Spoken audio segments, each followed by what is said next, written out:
जय हिंद दोस्तों। आज की क्लास आप सभी के लिए बहुत ही झकास होने वाली है, क्योंकि आज हम डिस्कस करने वाले हैं उत्तराखंड हिस्ट्री के कुछ इंपॉर्टेंट क्वेश्चंस जो कि एग्जाम्स की दृष्टि से बहुत महत्वपूर्ण हैं। चलिए दोस्तों, डिस्कस करते हैं आज के क्वेश्चन। पहला क्वेश्चन है दोस्तों, परमार वंश का सबसे प्राचीन एवं ऐतिहासिक काव्य कौन सा है? अर्थात पंवार या परमार वंश का सबसे प्राचीन एवं ऐतिहासिक काव्य, तो यह है दोस्तों आपका मानवोदय काव्य।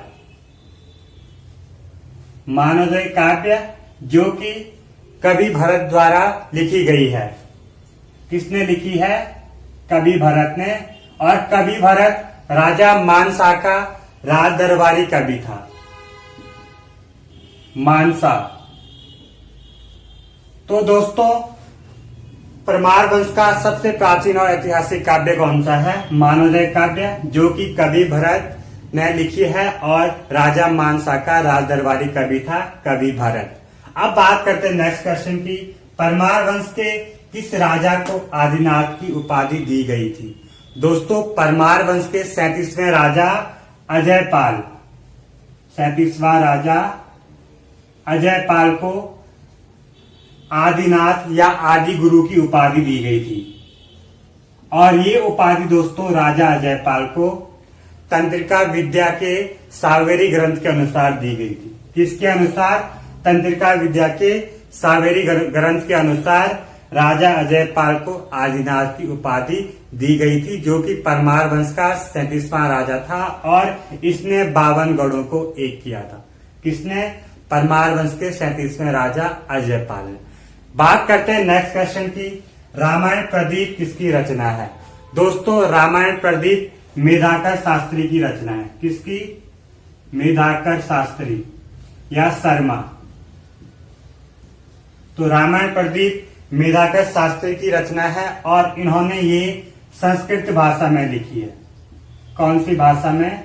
संस्कृत भाषा में। और दोस्तों, कवि भरत ने भी मानवोदय काव्य संस्कृत भाषा में लिखी है। कौन सी भाषा में? संस्कृत भाषा में मानवोदय काव्य एवं रामायण प्रदीप लिखी गई है। अब बात करते हैं नेक्स्ट क्वेश्चन की। पंवार वंश का पहला राजा जिसने तिब्बत पर सफल आक्रमण किया, तो दोस्तों राजा मानसा ने तिब्बत पर पहला सफल आक्रमण किया। अगर बात करें दोस्तों सिर्फ आक्रमण की, तो राजा विजयपाल ने सबसे पहले तिब्बत भोट राज्य पर आक्रमण किया था, लेकिन वो सफल हुआ या नहीं हुआ उसके बारे में कोई जानकारी नहीं मिली है। अगर बात करें सफल आक्रमण की, तो राजा मानसा ने सबसे पहले तिब्बत पर सफल आक्रमण किया था और इसने तिब्बत के राजा काकोआमोर को हराया था। किसको? काकोआमोर। और राजा मानसा ने काकोआमोर को गढ़वाल राज्य के लिए टैक्स और स्वर्ण कलश देने के लिए मजबूर किया था। टैक्स प्लस स्वर्ण कलश और चौसंज्ञा मेंढा भी दिया है काकोआमोर ने गढ़वाल राज्य को। बात करते हैं नेक्स्ट क्वेश्चन की। अकबर के समकालीन गढ़वाल में कितने राजाओं ने शासन किया? अकबर के समकालीन गढ़वाल में कितने परमार वंशीय राजाओं ने शासन किया? तो दोस्तों 3 राजाओं ने शासन किया है। राजा सहजपाल, बलभद्र शाह एवं मानसा। 3 राजा अकबर के समकालीन रहे हैं गढ़वाल में। यानी अगर बात करें दोस्तों अकबर का टाइम पीरियड, तो अकबर का टाइम पीरियड था 1556 से लेके 1605 ईस्वी तक। और इस बीच गढ़वाल में 3 राजाओं ने शासन किया है। राजा, अगर सहजपाल की बात करें, सहजपाल, तो सहजपाल का टाइम पीरियड था दोस्तों जहां पर 1547 से लेकर 1575 तक, 1547 से लेके 1575 तक सहजपाल, 1575 से लेकर 1591 तक शासन करेंगे राजा बलभद्र शाह। उसके बाद दोस्तों 1591 से लेके 1611 ईस्वी तक यहाँ पर शासन करेंगे राजा मानसा। तो अकबर के समकालीन गढ़वाल में 3 राजा शासन करते हैं। राजा सहजपाल 1547 से लेकर 1575 तक, और उसके बाद 1575 से लेकर 1591 तक राजा बलभद्र शाह एवं 1591 से लेकर 1611 ईस्वी तक राजा मानसा गढ़वाल पर शासन करते हैं राजा अकबर के समय, जो कि मुगल डायनेस्टी का एक राजा है और संपूर्ण भारत में अभी मुगल डायनेस्टी का राज चल रहा है। अब बात करते हैं नेक्स्ट क्वेश्चन की दोस्तों, पंवार वंश के कौन से राजा सोनवंशी राजा कहलाए? पंवार वंश या परमार वंश के कौन से राजा सोनवंशी राजा कहलाए? दोस्तों अगर बात करें सोनवंशी राजाओं की, तो परमार वंश के 25वें राजा से लेकर 32वें राजा तक सोनवंशी राजा कहलाते हैं। दोस्तों बात करें, इसमें एक्चुअली होता ही है कि परमार वंश का 24वां राजा रहता है सोनपाल या स्वर्णपाल। सोनपाल भी कहा जाता है, स्वर्णपाल भी कहा जाता है 24वें राजा को। और दोस्तों इस राजा के 2 पुत्र होते हैं जो अपने राज्य को 2 भागों में डिवाइड कर देते हैं, और राजा सोनपाल का एक पुत्र अपनी राजधानी बना देता है भिलंगना घाटी, और दूसरा पुत्र चांदपुर घाटी, जो कि पहले से चली आ रही है, चांदपुरगढ़। तो दोस्तों परमार वंश के 24वें राजा सोनपाल या स्वर्णपाल के 2 पुत्र थे, जो कि अपनी राजधानी अलग अलग जगह बना देते हैं। पहला पुत्र क्रांतिपाल या कादिलपाल भी कहा जाता है इसको, ये 25वां राजा है। यहां से लेके दोस्तों 32वें राजा तक, भिलंगना घाटी के 25वें राजा से लेकर 32वें राजा तक सोनवंशी राजा कहलाते हैं, क्योंकि ये दोस्तों हैं तो गढ़वाल के शासक एक दूसरे के समकालीन हैं। यहाँ पर 25वां राजा होगा, 26वां होगा, 27वां होगा, सेम यहाँ पर 25वां, 26वां, 27वां एक दूसरे के समकालीन रहेंगे ये राजा, और सोनवंशी राजा कहलाएंगे भिलंगना घाटी के 55वें राजा क्रांतिपाल या कादिलपाल से लेकर 32वें राजा तक क्या कहलाएंगे? सोनवंशी राजा। अब बात करते हैं दोस्तों नेक्स्ट क्वेश्चन की। तो पंवार वंश के किस राजा ने गढ़वाल में सैनिक चौकियां बनाई?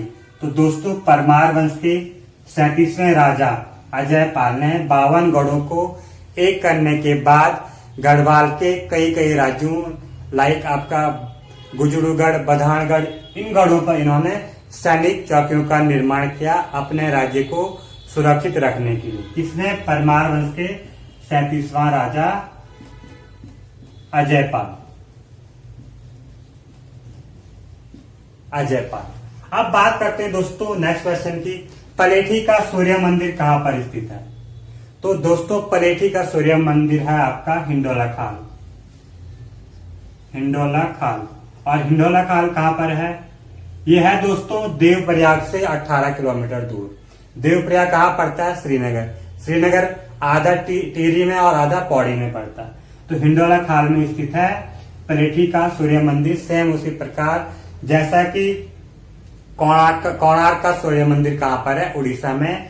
सेम उसी प्रकार पलेठी का सूर्य मंदिर है दोस्तों देवप्रयाग से 18 किलोमीटर दूर हिंडोला खाल में। बात करते हैं नेक्स्ट क्वेश्चन की, ग्वालदम का युद्ध किन शासकों के बीच हुआ था? दोस्तों बात करें ग्वालदम की, तो ग्वालदम चमोली और बागेश्वर सीमा पर पड़ता है, यानी गढ़वाल एवं कुमाऊं की सीमा पर ग्वालदम क्षेत्र पड़ता था। और ग्वालदम का युद्ध 1581 में गढ़वाल के राजा बलभद्र शाह एवं कुमाऊं के राजा रुद्रचंद के बीच हुआ था। दोस्तों इस युद्ध में राजा बलभद्र शाह का साथ देता है एक कत्यूरी राजा, बागेश्वर का राजा सुकालदेव, और इस युद्ध में दोस्तों रुद्रचंद की हार हो जाती है। और साथ ही साथ इसमें रुद्रचंद के एक पावरफुल सेनापति पुरुषपंत की मृत्यु हो जाती है। पुरुषपंत इस युद्ध में, ग्वालदम के युद्ध में, जो कि 1581 ईस्वी में राजा रुद्रचंद एवं गढ़वाल के शासक बलभद्र शाह के बीच हुआ था। इस युद्ध में रुद्रचंद के एक पावरफुल सेनापति पुरुषपंत की मृत्यु हो जाती है। और बाद में दोस्तों ये राजा रुद्रचंद, जब बलभद्र शाह की मृत्यु हो जाती है, उसके बाद राजा रुद्रचंद बागेश्वर पर आक्रमण करता है और इस बार ये बागेश्वर के राजा सुकालदेव को मार देगा, जिसने ग्वालदम के युद्ध में राजा बलभद्र शाह का साथ दिया था सुकालदेव ने। तो रुद्रचंद इस युद्ध में सुकालदेव को मार देगा और इस युद्ध को जाना जाता है बैजनाथ के नाम से, बैजनाथ का युद्ध। एग्जाम में क्वेश्चन बन सकता है दोस्तों, तो बैजनाथ का युद्ध किन किन के बीच हुआ था? तो सुकालदेव एवं रुद्रचंद के बीच, जिसमें रुद्रचंद सुकालदेव को मार देता है। कौन से युद्ध में? आपके बैजनाथ के युद्ध में। अब बात करें दोस्तों नेक्स्ट क्वेश्चन की। इसमें गढ़वाल के किस राजा ने त्रिमल चंद को गढ़ राज्य में शरण दी थी? तो दोस्तों राजा श्याम शाह ने कुमाऊं के राजा त्रिमल चंद को गढ़वाल में शरण दी थी, जो कि पुत्र था लक्ष्मी चंद, जो कि कुमाऊं का राजा था। बाद में राजा श्याम शाह इस त्रिमल चंद को कुमाऊं की राजगद्दी पर बिठा देते हैं। कहां पर? कुमाऊं की राजगद्दी पर। बात करें नेक्स्ट क्वेश्चन की, वास्तु शिरोमणि किसकी रचना है? तो वास्तु शिरोमणि है दोस्तों गुरु शंकर की रचना, गुरु शंकर। और गुरु शंकर किसके गुरु थे? ये राजा श्याम शाह के राजगुरु थे। कौन? गुरु शंकर, जिन्होंने वास्तु शिरोमणि की रचना की है। बात करते हैं नेक्स्ट क्वेश्चन की, पंवार वंश का 46वां राजा कौन था? दोस्तों पंवार वंश का 46वां राजा था महीपति शाह। कौन? महीपति शाह। महीपति शाह। दोस्तों इस राजा को गढ़भंजन की उपाधि भी दी गई है और इसके शासनकाल में 3 पावरफुल सेनापति इसका साथ देते हैं, माधो सिंह भंडारी, लोधी रिखोला, बनवारी दास, और साथ ही साथ यहाँ पर बर्तवाल भाई भी महीपति शाह की काफी हेल्प करते हैं, चाहे दापा अभियान या कुमाऊं के राजाओं से युद्ध, चाहे सिरमौर आक्रमण में। तो यहाँ पर माधो सिंह भंडारी भी साथ देते हैं महीपति शाह का। लोधी रिखवाला की बात करें तो गढ़वाल का रखवाला भी कहा जाता है, क्योंकि वो सिरमौर के काफी गढ़ों लाइक कालसीगढ़, विराटगढ़ को गढ़वाल क्षेत्र में मिला देता है राजा महीपति शाह के शासनकाल में। अब बात करते हैं दोस्तों नेक्स्ट क्वेश्चन की, माधो सिंह भंडारी की मृत्यु कौन से युद्ध में हुई थी? दोस्तों बात करें माधो सिंह भंडारी की, तो माधो सिंह भंडारी बेसिकली मलेसा गांव से बिलोंग करता था। इसके पिताजी का नाम था सोनबाण कालो भंडारी। सोनबाण की उपाधि इसको इसलिए दी गई थी दोस्तों, क्योंकि इसको माधो सिंह भंडारी के पिता कालो भंडारी को सोनबाण की उपाधि दी गई थी। साथ ही साथ बात करें दोस्तों तो माधो सिंह भंडारी की मृत्यु हो जाती है छोटा चीनी युद्ध या तुमुल युद्ध में। माधो सिंह भंडारी जी की मृत्यु हो जाती है छोटा युद्ध या तुमुल युद्ध में। दोस्तों अगर बात करें माधो सिंह भंडारी की, तो दोस्तों माधो सिंह भंडारी ने मलेथा गांव में पानी लाने के लिए अपने पुत्र गजेश सिंह की तक बलि दे दी। बात करते हैं नेक्स्ट क्वेश्चन की, भंगाणी का युद्ध किन के बीच हुआ या किन शासकों के बीच हुआ? तो भंगाणी का युद्ध दोस्तों राजा फतेहपति शाह एवं गुरु गोविंद सिंह के बीच हुआ। दोस्तों 2018 के कनिष्ठ सहायक में ये क्वेश्चन पूछा गया था कि गुरु गोविंद सिंह के साथ किस राजा ने भंगाणी का युद्ध लड़ा? तो किसने? राजा फतेहपति शाह। तो फतेहपति शाह एवं गुरु गोविंद सिंह के बीच ये युद्ध होता है भंगाणी का युद्ध। और दोस्तों इस युद्ध में राजा फतेहपति का साथ कई पहाड़ी राजा और गुरु गोविंद सिंह का साथ देते हैं यहाँ पर मेदिनी प्रकाश, जो कि सिरमौर का राजा रहता है, मेदिनी प्रकाश या रुद्र प्रकाश। बात करते हैं दोस्तों इस भंगाणी के युद्ध की, तो गुरु गोविंद सिंह की एक आत्म रचना है या अपनी रचना है, जिसे इन्होंने विचित्र नाटक नाम दिया है।